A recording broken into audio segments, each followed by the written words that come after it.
Welcome to all of you on my YouTube channel. आज हम general agriculture में बात करेंगे हिस्ट्री ऑफ एनिशियंट एग्रीकल्चर, प्राचीन कृषि के इतिहास के बारे में। इस टॉपिक को मैंने मुख्यतः चार बातों में डिवाइड कर रखा है, चार पॉइंट में डिवाइड कर दिया है। सबसे पहले हम पढ़ेंगे इवोल्यूशंस ऑफ ह्यूमन बींग्स, यानी मनुष्य का उद्भव है वो किस तरीके से रहा।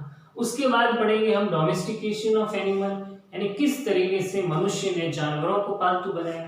Third thing we are going to read कि धातुओं के उद्भव ने मनुष्य के विकास क्रम को किस तरीके से आगे बढ़ाया, उसके बारे में पढ़ेंगे।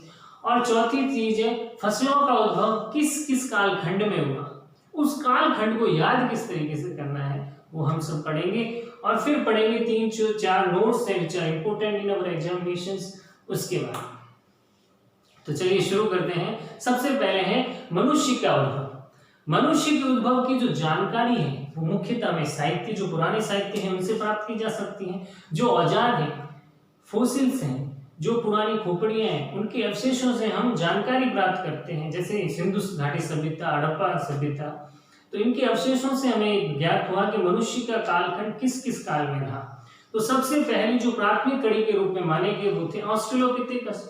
ऑस्ट्रेलोपिथेकस के बाद होमो हिबिलस आए, होमो हिबिलस के बाद होमो इरेक्टस आए, होमो इरेक्टस के बाद होमो पैकियंसिस आए, होमो पैकियंसिस के बाद होमो निएंडरथैलियंसिस आए, होमो निएंडरथैलियंसिस के बाद होमो सेपियंस, और फिर होमो सेपियंस के बाद होमो सेपियंस सेपियंस। इस पूरी हायरार्की को हमको याद नहीं करता है। इसमें सबसे जो इंपॉर्टेंट 2 और 3 थिंग्स हैं जो इंपॉर्टेंट है हमारे एग्जामिनेशंस के, उसके बारे में हम पढ़ेंगे। तो सबसे पहले हम होमो इरेक्टस की बात करते हैं। होमो इरेक्टस का जो उद्भव है वो 1.5 मिलियन वर्ष पूर्व इंडोनेशिया एवं अफ्रीका से माना जाता है, और इन्हीं को आदि मानव बोला गया। इनको द फर्स्ट ट्रू मैन बोला जाता है।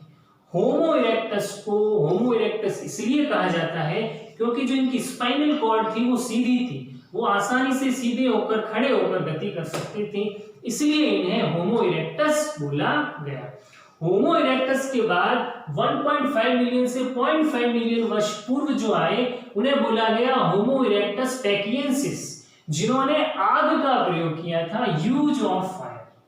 तो आपको दोनों बातें ये ध्यान में रखनी है कि होमो इरेक्टस को आदि मानव बोला गया और होमो इरेक्टस पैकियंसिस ने आग का सबसे पहले प्रयोग किया। और आधुनिक मानव को हम होमो सेपियंस बोला जाता है, जिसे क्रो-मैग्नन मैन भी कहते हैं, और इनका जो उत्पत्ति है वो 32,000 वर्ष पूर्व माना गया है, जिसे हम होमो सेपियंस बोलते हैं। तो इस तरीके से 2-3 थिंग्स है विच आर इंपॉर्टेंट, उनको हमने इंक्लूड किया। अब हम बात करेंगे मनुष्य ने किस तरीके से हंटिंग के द्वारा पालतू जानवरों को पालतू बनाया गया। तो सेकंड थिंग्स, तो सबसे पहले जानवर जिसको पालतू बनाया गया था वो था डॉग, और ये जो ईस्वी सन था वो 10,000 BC था। ये जो डॉग्स थे ये मनुष्य की हंटिंग के अंदर बहुत सहायता करते थे। जब मनुष्य एक जगह स्थिर होकर रहने लगा तो रहने के दौरान उसे भोजन की आवश्यकता पड़ी, और भोजन की आवश्यकता के लिए उन्होंने हंटिंग शुरू कर दी। हंटिंग के लिए फिर औजारों की आवश्यकता पड़ी, तो सबसे पहले इन्होंने औजार के रूप में और फिर पालतू जानवरों के रूप में यूज करना, उपयोग करना शुरू किया। तो शिप का जो माना जाता कालखंड वो माना जाता 8700 BC, और इसके 100 साल के बाद, यानी ये 8 के बाद यहाँ 7 आ गया, इनके 100 साल के बाद जिसको हमने पालतू बनाया वो थी गॉट, और गॉट के बाद बनाया गया वो थी कैटल और पिग्स 6000 BC में, और 6000 BC के बाद 2200 BC के अंदर बफेलो को बनाया गया। तो ये चारों चीजें एक ही सीक्वेंस के, एक ही इवेंट कालखंड के दौरान आप आसानी से याद कर सकते हो, एक ही चीजें हैं, एक ही तरह से। फिर हम धातुओं के उद्भव अभी बात कर रहे थे कि मनुष्य ने जब डॉग को हंटिंग के रूप में यूज करने लगे तो औजार भी तो आए होंगे। तो औजारों के अंदर सबसे पहले जो औजार आए थे वो कॉपर के थे, कांसा के थे, ब्रॉन्ज के थे, और कॉपर को हम जो साइन के रूप में Cu के रूप में लिखते हैं। इसका जो कालखंड था वो 3000 BC था, और उसके बाद हम लोहे के औजारों को यूज करने लगे जैसे कुल्हाड़ी के रूप में, और इसका कालखंड माना जाता है वो 1400 BC पूर्व माना गया। करते हैं अपन फसलों के उद्भव की। फसलों के उद्भव में सर्वाधिक जो रोल रहा है वो किस तरीके से रहा उसके बारे में पढ़ेंगे। तो सबसे पहले हम बात करेंगे राइस की। तो राइस का जो उद्भव काल है वो 4000 BC माना गया है और वीट का माना गया है 7500 BC।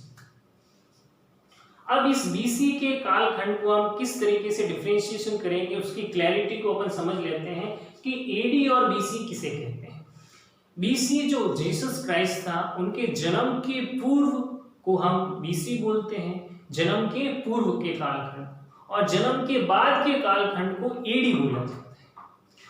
तो अगर हम क्रॉप की बात की जाए तो राइस का जो कालखंड है वो 4000, ये बैंक के एग्जामिनेशंस में पूछा भी जा चुका है कि राइस का कालखंड क्या था, तो 4000 BC लिखना था।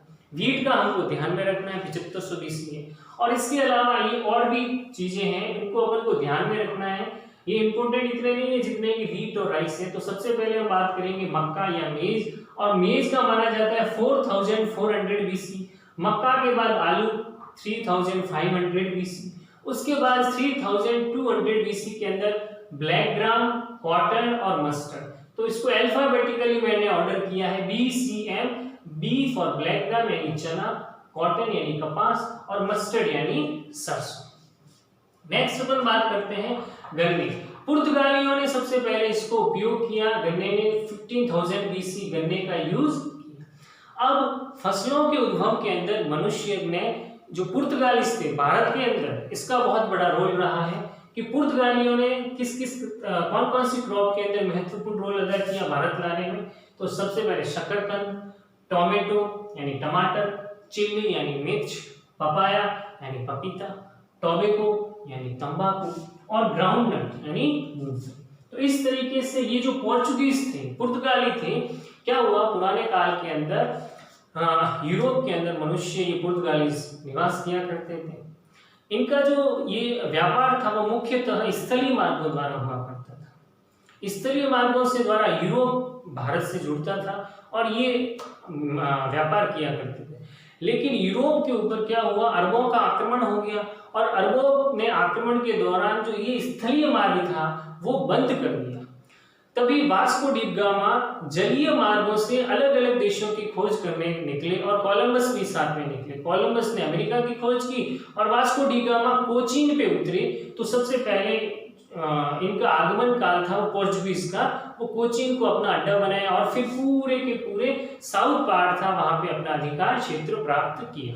तो 1498 के बाद यानी भारत के अंदर इन लोगों ने बहुत सारी चीजों के रूप में लाई गई, उसके अंदर ये सारी चीजें भी महत्वपूर्ण थी। अब इसके बाद हम बात करने जा रहे हैं 3400 BC के अंदर पहिए का आविष्कार हुआ, और पहिए के आविष्कार ने हमारे एग्रीकल्चर को और तेज गति प्रदान की। एग्रीकल्चर के द्वारा अब हम आसानी से खेती करने में सक्षम होने लगे। और उसके बाद हल के आविष्कार ने इरिगेटेड फार्मिंग के अंदर बहुत महत्वपूर्ण रोल अदा किया। तो इसके कालखंड को 3400 BC पहिए के लिए और 2900 BC हल के आविष्कार के रूप में माना जाता है। और at the end we are going to read 2 to 3 things जो कि इंपॉर्टेंट क्या क्या है कि आयरिश जो फेमाइन था वो सन 1845 ईस्वी में आया था, 1845 में, जिसे हम आयरलैंड के अकाल के बारे में बोलते हैं। और ये आयरलैंड का जो अकाल था वो हुआ था लेट ब्लाइट ऑफ पोटैटो, और लेट ब्लाइट ऑफ पोटैटो का जो कॉजल ऑर्गेनिज्म है वो है फाइटोप्थेरा इन्फेस्टेंस। फाइटोप्थेरा इन्फेस्टेंस के अंदर क्या होता है, जो लीव्स होती हैं वो ब्राउन वाटर सॉफ्ट स्पॉट्स पाए जाते हैं, और इसके बाद वो ब्लैक पैचेस में चेंज हो जाती है।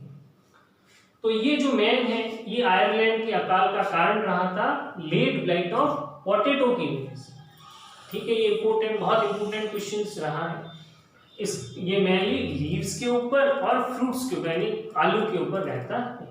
नेक्स्ट अपन पढ़ेंगे कि कृषि पर एक एग्रीकल्चर पे एक टेक्स्ट बुक लिखी गई, वो कश्यप द्वारा लिखी गई, जिसका नाम था कृषि सूक्ति। और इसका जो चौथा पॉइंट अपन पढ़ने जा रहे हैं वो ग्राफ्टिंग टेक्निक हॉर्टिकल्चर में, उद्यानिकी के अंदर जो ग्राफ्टिंग टेक्निक है इसकी जो खोज का श्रेय जाता है वो भी पोर्चुगीज को या पुर्तगालियों को जाता है। अब ग्राफ्टिंग क्या होता है, ग्राफ्टिंग के अंदर जो ऊपर वाला पार्ट होता है उसे हम शियम कहते हैं, और नीचे वाले पार्ट को रूट स्टॉक किया जाता है। इन दोनों भाग को टाई कर दिया जाता है, और टाई करने के बाद जिसके अंदर जेनेटिसिटी यानी जेनेटिक डिसएडवांटेज को हटा दिया जाता है और जो एडवांटेज चाहिए उसको ऐड ऑन किया जाता है। जो डिजायर्ड जीन रहता है वो सियोन पार्ट के अंदर रहता है, और जो सियोन है हम उसको स्टेम, लीव्स, फ्लावर या फ्रूट पार्ट्स हो सकता है, और जो रूट स्टॉक, जो स्टॉक भाग होगा वो मेन स्टेम रहेगा। चलिए